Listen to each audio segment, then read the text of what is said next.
안녕하십니까. 자연치의 소중함을 먼저 생각하는 디지털 온치과 대표원장 이지호입니다. 일반적으로 환자분들이 치과 마취에 대해서 공포감을 가지시는데요. 저희 치과에서는 마취 전에 마취제를 이용하거나 무통 마취를 이용해서 환자의 불편감을 최소로 하고 있습니다. 마취 이후에 특히 임플란트 수술이나 사랑니 발치 또는 치주 판막술 같이 마취가 오랫동안 지속돼야 하는 경우에 있어서 혀도 같이 마취가 되는데요. 이때 마취가 풀리기 전에 식사를 하시거나 하게 되면 혀를 씻거나 하는 경우가 있기 때문에 이를 주의하셔야 됩니다. 물론 저희가 사전에 인터뷰를 통해서 환자분의 건강 상태를 체크하지만 치과에서 쓰는 리도카인이라는 마취 약 안에는 에프네프린, 즉 혈관 숙주체가 포함되어 있는 경우가 있는데요. 고혈압 환자나 당뇨가 있거나 또 임산부들은 미리 이것을 말씀을 의료진에게 해줌으로써 적절하게 저희가 대체제를 사용함으로써 보다 안전하게 치료를 할 수가 있습니다.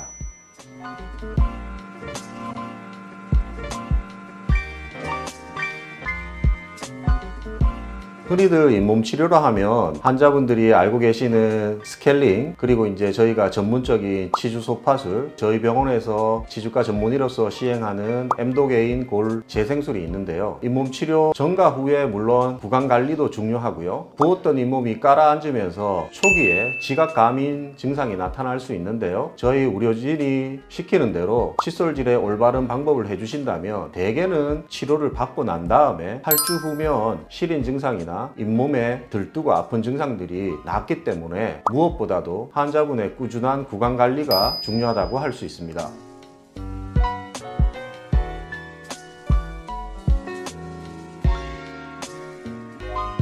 흔히들 저희 병원에 주기적으로 스케일링 하시는 환자분들은 그렇지 않는데요. 여러 해 동안 치석 제거를 하지 않고 치과에 내원해서 스케일링을 받는 환자들에 있어서 치아 사이 공간이 벌어지는 것 같아요, 또는 잇몸이 내려가는 것 같아요, 이가 시려요 라고 말씀하시는데요. 이것은 치료가 잘못된 것이 아니라 그동안 치아 사이에 쌓여있던 치석을 제거함으로써 치아 사이 공간이 넓어 보이는 것처럼 느껴지시는 거고요. 치석을 제거하고 나니까 바로는 치아가 시린 증상이 있겠지만 후속 조치나 치약 감인 처치 성분이 포함된 치약 같은 걸 꾸준히 사용해 주신다면 이는 문제될 것이 없이 대개는 치료가 되니까 안심하셔도 될 것 같습니다.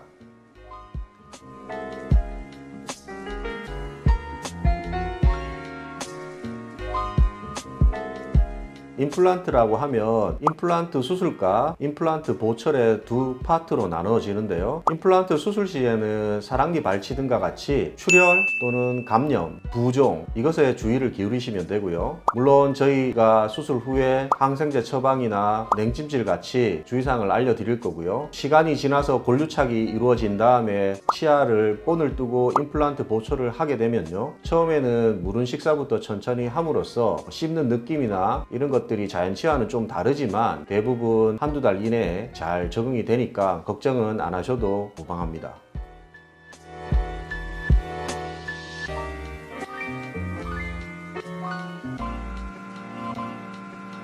일반적으로 치아 성형이라 하면 환자분들이 알기 쉽게 라미네이트라고 많이 알고 계신데요. 치아가 삐뚤어져 있거나 변색이 되거나 이럴 경우에 치아를 전체를 깎지 않고 부분적으로 얇게 깎아서 치아를 성형하는 경우가 있는데요. 이럴 경우에 의료진이 최소한의 절개로 시린 증상을 없애도록 하겠지만 처음에 민감증이 있을 수 있으니까 처음 치아 성형술을 받고 라미네이트를 장착한 다음에는 너무 시리거나 자극적인 음식은 좀 피해 주시는 게 적응을 하시는 거에 훨씬 도움이 되리라고 생각합니다.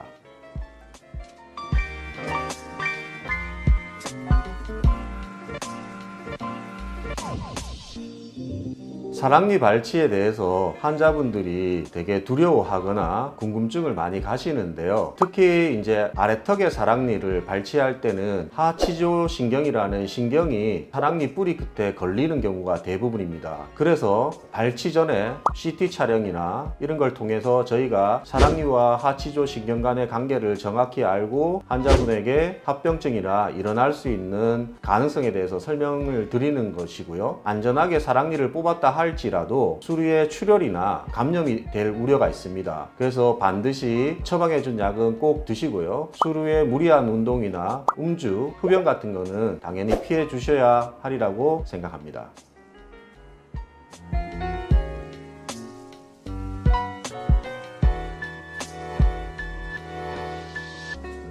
치아 교정은 사실 하루 이틀 만에 끝나는 치료가 아니기 때문에 치아 교정 장치를 달고 치아 교정이 완료되는 시점, 즉 1년에서 2년 사이에 충치가 생기지 않도록, 그리고 잇몸 질환이 생기지 않도록 환자분들이 좀 더 세심하게 칫솔질을 하는 게 무엇보다도 중요하고요. 치아 교정 전에 충치라든지 또는 잇몸 질환이 있는 경우 거기에 상응하는 치료를 받고 교정 치료를 받는 게 도움이 될 거고요. 치료가 다 끝난 다음에는 저희가 다시 재발하지 않도록 유지 장치를 만들어 주는데요. 특별한 경우가 아니면 치과 의사와 상의를 해서 유지 장치를 잘 착용하는 것이 재발률을 낮출 수 있는 그런 방법이 될 것입니다.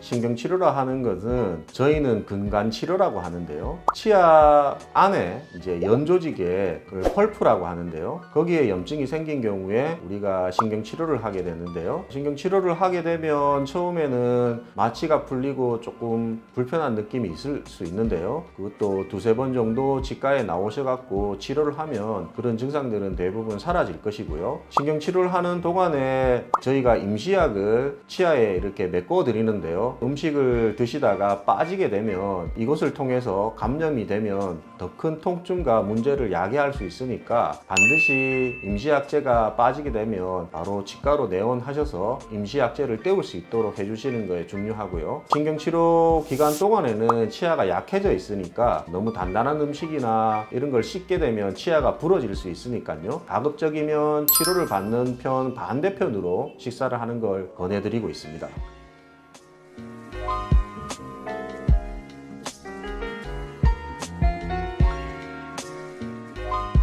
충치 치료는 사실 그 범위에 따라서 이제 레진, 조금 더 이제 깊거나 인접면에 충치가 있을 경우에는 기역자나 디귿자로 홈을 파내고 본을 떠서 끼우는 인레이 치료, 그리고 이제 치료 범위가 광범위하게 되면 전체를 씌우게 되는 크라운이 있는데요. 레진은 비교적 작은 부위에 충치를 제거하고 당일날 바로 때우게 되니까 바로 식사를 할 수 있지만 수루에 약간의 민감증이 있을 수 있으니까 처음부터 단단한 음식은 좀 피하시는 게 좋고요. 인레이 치료를 하게 되면 썩은 부위를 기역자나 디귿자로 파내고 본을 떠서 한 일주일 뒤에 끼우게 되는데요. 그 기간 동안에 말랑말랑한 임시 약재를 그 홈에 넣게 됩니다. 이게 빠지게 되면 속살이 드러난 것처럼 시리고 또는 감염이 될 수 있으니까 빠지게 되면 바로 치과로 내원해 주셔서 다시 임시 약재를 바르는 게 중요하고요. 안 빠지도록 끈적한 음식이나 단단한 음식 같은 거는 피해 주시는 게 좋겠고요. 크라운 치료를 하게 되면 임시 치아를 만들어 주는데요. 이게 결국 레진이라는 플라스틱 성분이니까 너무 단단한 음식은 피하셔야 깨지지 않게 유지가 될 수 있고요. 처음에 신경치료를 하지 않고 씌우는 경우도 있는데요. 금니를 씌우거나 지르코니아 크라운을 씌우게 되면 처음에는 수류에 약간의 민감증이 있을 수 있으니까 너무 차거나 너무 뜨겁거나 하는 음식은 좀 피해 주시고 치아를 장착한 다음에 한 달 정도 사용해 보시는 게 좋은 방법이라 할 수 있습니다.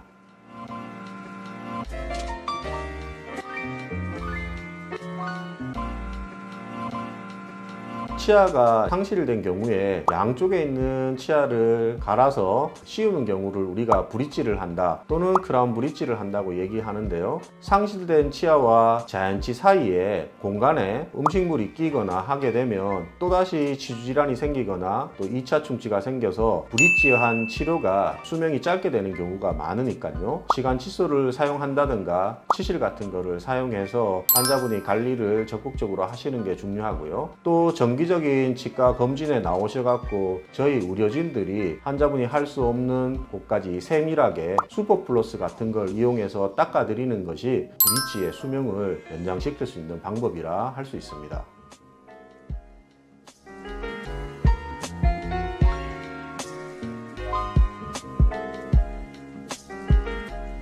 임산부들이 저희 치과에 잇몸 질환 때문에 또는 사랑니가 아파서 오는 경우가 있는데요. 임신을 하게 되면 환자분들이 가장 많이 걱정하는 것이 태아에 어떤 영향을 끼치지 않을까라는 걱정을 많이 하시게 됩니다. 주로 임신 중기, 즉 임신 4개월, 5개월, 6개월째 치료를 받으시면 태아에게는 큰 영향이 없게 받을 수 있고요. 설령 그 전이나 후라고 하더라도 의사의 지시하에 또는 산부인과 담당 주치의와 상의하에 치료를 하시면 큰 문제는 되지 않고요. 아무래도 임신 기간 중에는 구강 관리나 이게 소홀하기 때문에 출산 이후에 잇몸이 망가졌다고 많이들 하시는데요. 임신을 계획하시는 부부시라면 임신하기 전에 치과에 내원하셔갖고 스케일링과 같은 잇몸 치료를 받으시고 혹시나 구강 내 충치 치료나 또 사랑니 같은 걸 점검 받으시는 게 더 중요하리라고 생각합니다.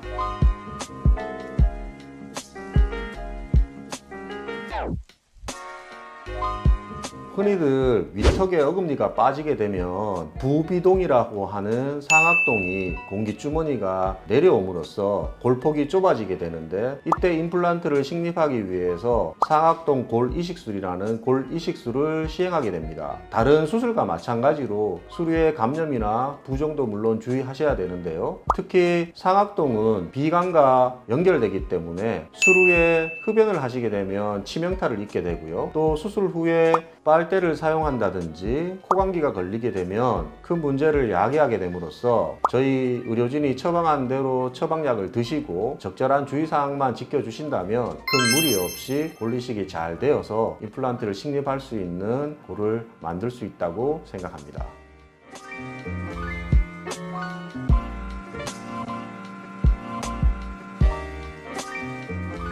잇몸 수술을 하게 되면 심한 경우에는 치조골이 파괴되어서 엔도겐이라는 재생 단백질을 넣기도 하고요. 치조골 삭제를 통해서 골내랑을 제거하기도 하는데요. 이렇게 되면 저희가 수루의 민감증을 없애기 위해서 치주팩이라고 하는 입안에 쉽게 말해서 반창고라고 생각하시면 되는데요. 이 치주팩을 해드리게 되면 한 일주일 동안은 치주팩이 안 떨어지도록 잘 유지시키는 게 중요하게 됩니다. 그리고 잇몸 수술이다 보니까 감염이 되다든지 출혈 부종이 되는 것들을 방지하기 위해서 항생제, 소염제를 드시게 되고요. 또 얼음팩을 하는 게 초반에 붓기를 깔아앉히는 데 많은 도움이 됩니다.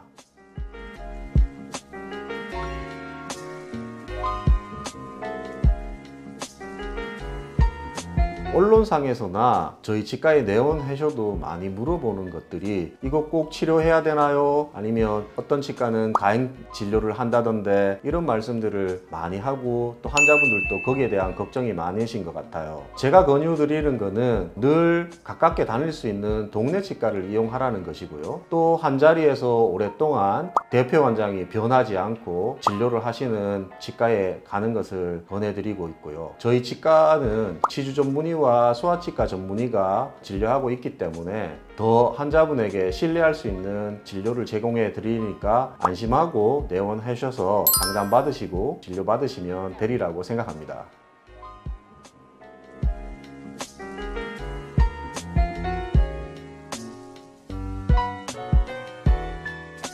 서두에서 말씀드렸듯이 저희 치과의 모토는 자연치의 소중함을 가장 먼저 생각하는 치과라고 말씀드렸습니다. 제가 전공한 치주과 전문의는 자연치아와 또 잇몸 수술을 통해서 최대한 자연치를 발치하지 않고 치아를 살리는 그런 치료를 하는 게 기본이고요. 저희 치과만의 노하우가 하면은 세심한 스케일링, 그리고 치주과 전문의인 제가 치주 소파술과 잇몸 수술을 통해서 최대한 자연치아를 살리려고 노력하고 있고요. 그 다음에는 잘 교육된 치과 전문 스태프들이 환자분에게 적절한 구강 교육을 해줌으로써 환자분들이 오랫동안 치료된 치아를 잘 쓸 수 있도록 관리해 드리고 있습니다.